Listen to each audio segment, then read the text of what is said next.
nós vamos falar um pouquinho sobre a carta missionária, onde temos oportunidade de ouvir as histórias das bênçãos de Deus ao redor do mundo.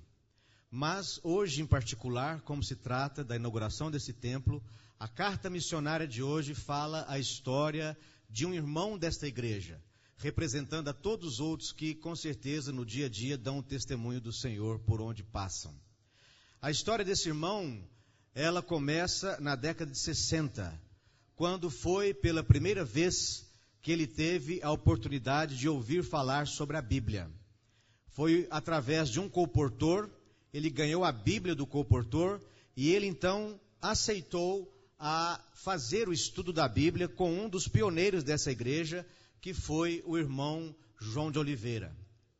E ele então começou o estudo da Bíblia e, ao deparar sobre a doutrina do sábado, aquilo ficou muito forte na mente dele. E ele então procurou um líder da sua igreja, até então ele não pertencia à igreja adventista, sobre o questionamento desse sábado. O seu líder disse para ele o seguinte: joga esse livro fora, pois isso vai confundir a sua mente. E ele então pegou a Bíblia e deu para um dos seus primos.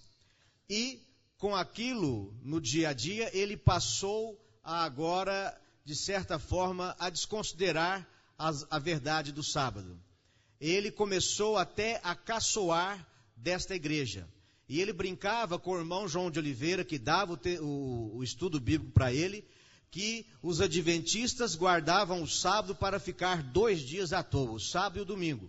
E o sábado era coisa do Velho Testamento, que não valia mais.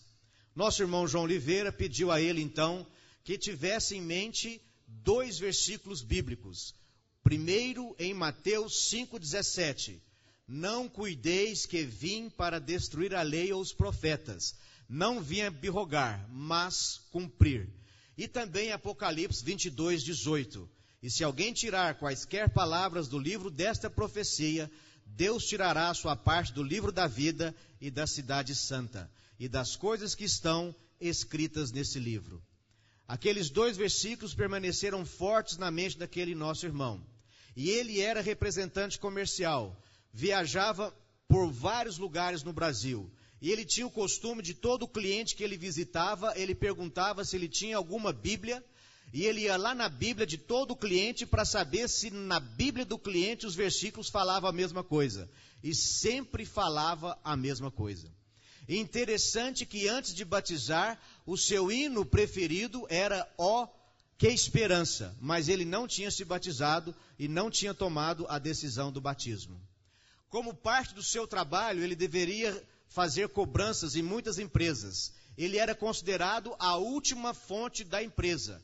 Se ele não recebesse dos clientes, era considerado como perdido, fundo perdido da empresa. E ele então, numa dessas viagens, saiu para cobrar uma grande quantidade de dinheiro para a sua empresa. E para sua alegria, ele conseguiu arrecadar todas aquelas duplicatas e todas em dinheiro. Ele ficou tão feliz, mas tão feliz, que para celebrar ele comprou uma lata de cerveja e foi dirigir celebrando a sua vitória profissional.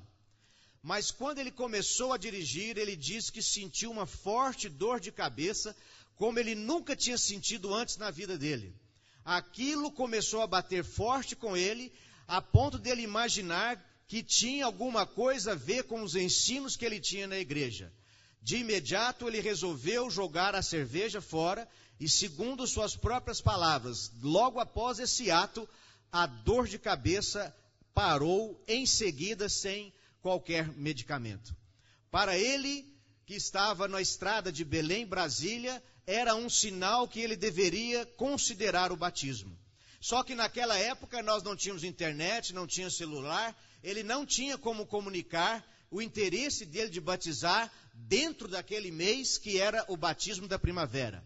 Com aquele pensamento forte de querer batizar, ele começou a andar e não muito longe ele achou um telefone público. Ligou para a igreja e ali então ele marcou o seu batismo. Interessante que ele contava que na época dele as pessoas diziam que 2 pessoas jamais seriam batizadas na igreja adventista. O irmão João Batista Pereira e ele próprio. E o pastor Alci, que está aqui conosco nesta manhã, batizou os 2. Após o seu batismo, ele foi um grande colaborador da igreja. Ele doou um piano para a igreja central, ele doou mais de 5.000 tijolos para com construção de igrejas e colaborou para que essa igreja conquistasse 2 terrenos. Porém, infelizmente, na década de 90, ele sofreu um grande golpe em sua vida. Ele, através de credores, de pessoas que deviam para ele também, perdeu uma quantia que na época era em torno de R$126 mil, mais o seu patrimônio. Em outras palavras, esse irmão ficou na miséria.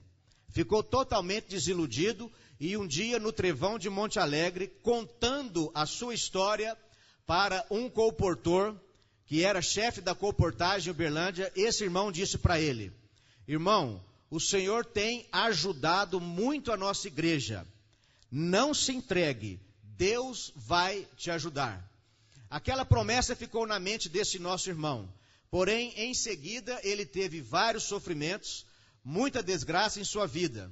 O seu casamento acabou e ele chegou a viver uma situação, queridos, onde ele não tinha onde dormir e nem mesmo comer.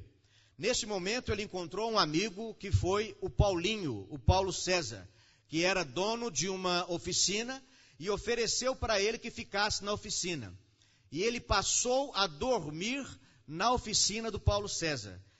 Vou mostrar para vocês no próximo slide a cama desse nosso irmão. Como vocês podem perceber, é uma mesa de ferramentas. Ali ele colocava um colchãozinho e é ali que ele dormia na oficina.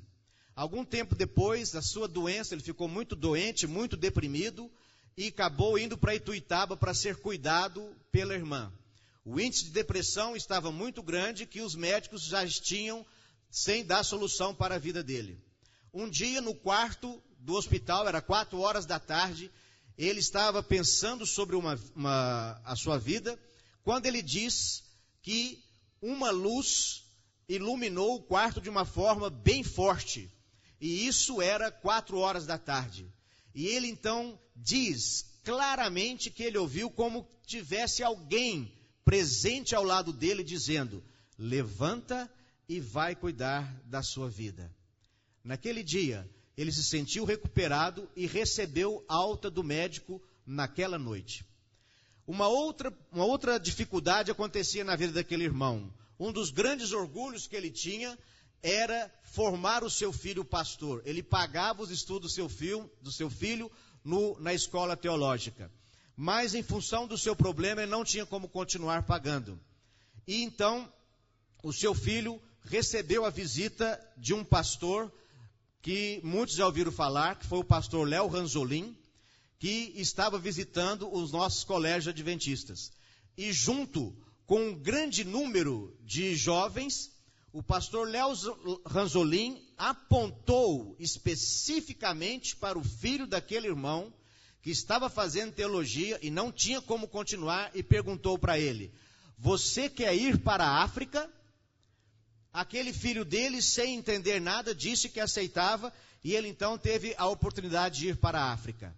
Lá na África ele fez um bom trabalho na igreja adventista portuguesa e conheceu um outro irmão, que gostou muito do trabalho do filho dele.